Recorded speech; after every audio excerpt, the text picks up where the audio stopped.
Veterans, are you having trouble writing your own lay statement?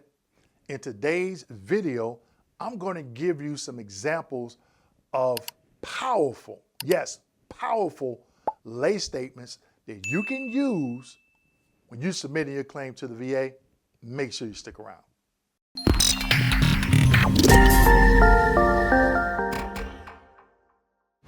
Hello everyone and welcome back to my channel. My name is Dwayne. I got a video for that Kimball, United States Army veteran and retired VA rating specialist. Are you having trouble creating your own lay statement? Don't worry about it. Today's video, I'm going to give you some powerful examples. But before I do that, make sure you click the link in the description section and get registered for VA Benefits Navigator. Now, you're probably saying, Dwayne, what is that? Myself and a fellow veteran used AI to create a software that will help you build your own VA claim educational packet. You know, you've heard me talk about it, and when you come to my channel, I'm giving you nothing but nuggets. Education, education, education. Click the link in the description section and get signed up. We're in beta testing right now, so we're going to have webinars every month explaining how this software works. So, lay statements. A lot of veterans, they make these long, drawn-out statements, and you lose the VA employee. Today's video, I'm going to give you some examples that you can use that will help you with your claim. Let's go ahead and get into it. Slide number one. Here's slide number one. This lay statement is for a veteran claiming PTSD due to military sexual trauma, okay? And it's going to be based off a marker. This is a marker. I have a couple of videos on my channel where I'm talking about PTSD stressors and markers, okay? So you have from that whoever person that's writing this for you, the date, buddy statement for, and your name, all right? And it states, my name is Jane Doe. I am providing this statement in support of you, okay? VA's disability claim. I have known, they're going to put your name, since we were children growing up in the same neighborhood, city and state. We have maintained our friendship for over X amount of years.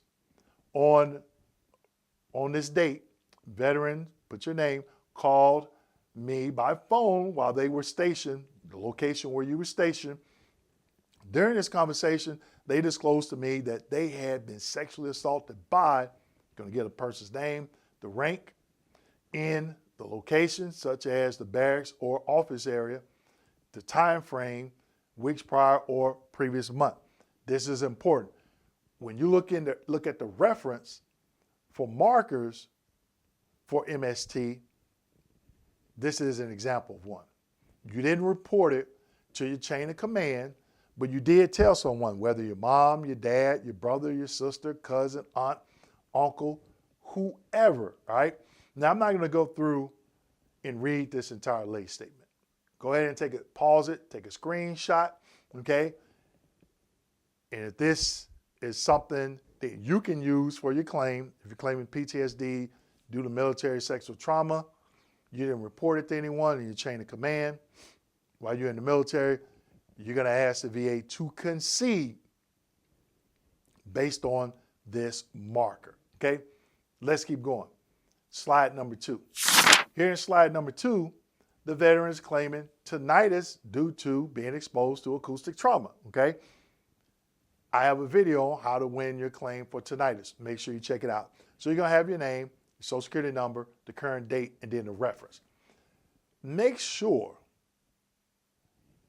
if you're writing this on a non-VA form, make sure you have your social security number. On all VA forms, it's a box for you to put your social security number, claims folder, that's going to be your social security number.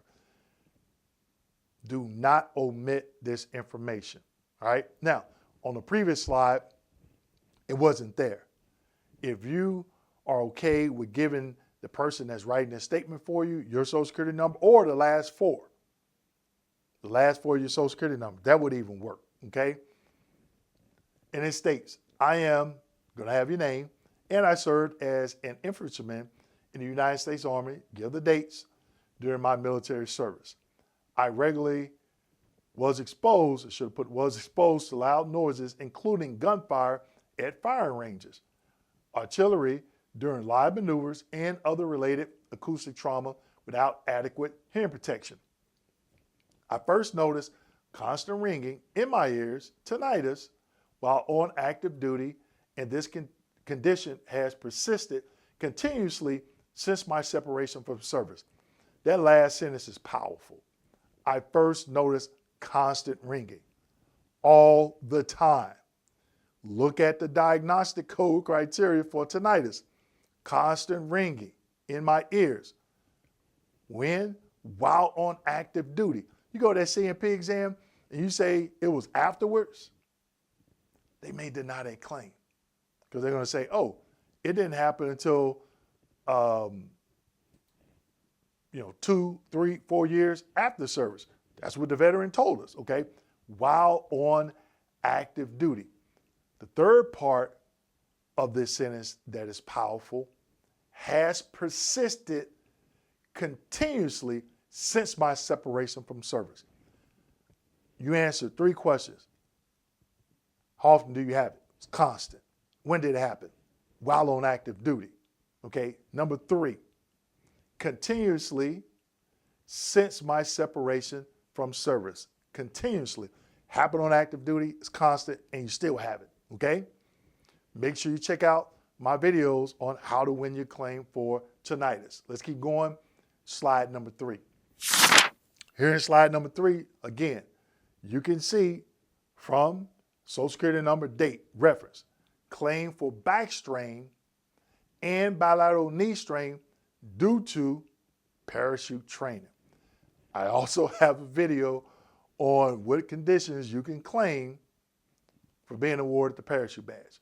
I am going to give you a name, and I served in the Army from the dates during my military service. I completed parachute training and awarded the parachute badge as documented on my DD-214. If you have a copy of that DD-214, you just help that VSR out with development, okay?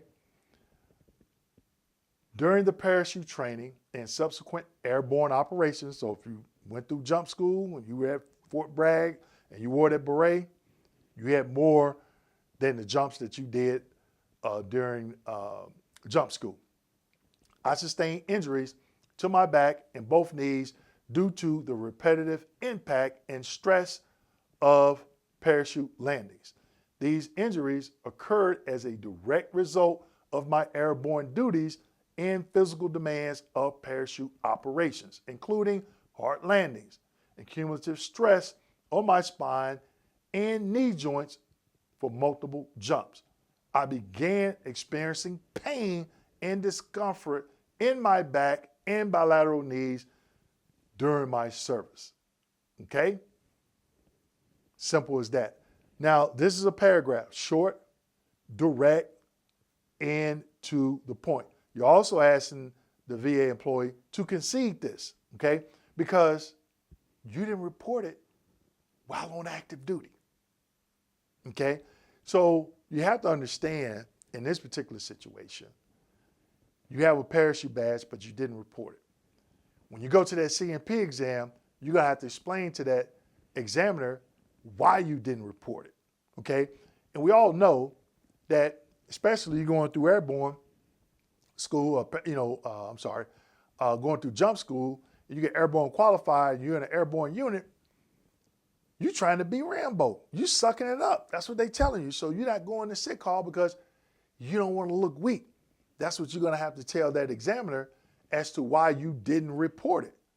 But you're telling them, hey, due to airborne operations, you jumping out of that plane multiple times throughout the year, it caused you to have these issues, okay? But make sure you check out my video on what other conditions you can claim for being awarded the parachute badge. Now, you're asking them to concede it. It's not an automatic grant. Again, you got to treat that CMP exam just like a job interview, all right? Slide number 4. Here in slide number 4, lay statement in support of VA disability claim. It's a claim for sleep apnea secondary to service-connected PTSD. Know a lot of people You want to see this one, okay? So you got your name, social security number, and the current date. You want to give your name, and I'm filing this claim for sleep apnea as a condition secondary to my already service-connected PTSD. Since being diagnosed with service-connected PTSD, I have developed sleep apnea that I believe is directly related to and caused by my PTSD conditions. My PTSD symptoms including nightmares, hypervigilance, okay? I'm not going to go through and read all these symptoms, okay? But you get the gist of it. I have been experiencing loud, snoring, gasping for air during sleep, and excessive daytime fatigue, okay? I was subsequently diagnosed with sleep apnea through a formal sleep study and have been prescribed a CPAP machine. We all know, or you should know by now, a sleep study, a diagnosis of sleep apnea has to be confirmed by a sleep study, okay? So make sure when you write this statement, you submit that sleep study which shows a diagnosis of what? Sleep apnea, okay? Now, I respectfully request that the VA recognize my sleep apnea as secondary to my service-connected PTSD and ask that the reviewer examine the attached sleep study, documentation, and CPAP prescription that confirm my sleep apnea diagnosis. Now, this particular veteran does not have a DBQ. If you do have a DBQ, you can add another sentence asking them, hey, please do not schedule a CMP exam and rate with the evidence of record. Please see my attached DBQ and Nexus Statement. Please forward my claim to the rating activity as RFD, ready for decision. If you don't know what the rating activity is, don't worry about it. Guess what? I got a video explaining what is the rating activity, okay? So you may have to watch this video a couple of times, take some notes, okay? Or you can just download the transcript, okay? Let's keep going. Slide number 5. I told you I had some lay statements for you, okay? Okay, so this lay statement is claim for increase rating for service-connected diabetes mellitus, okay? States, you want to give your name, and I am currently service-connected for diabetes mellitus at 20% disability rating.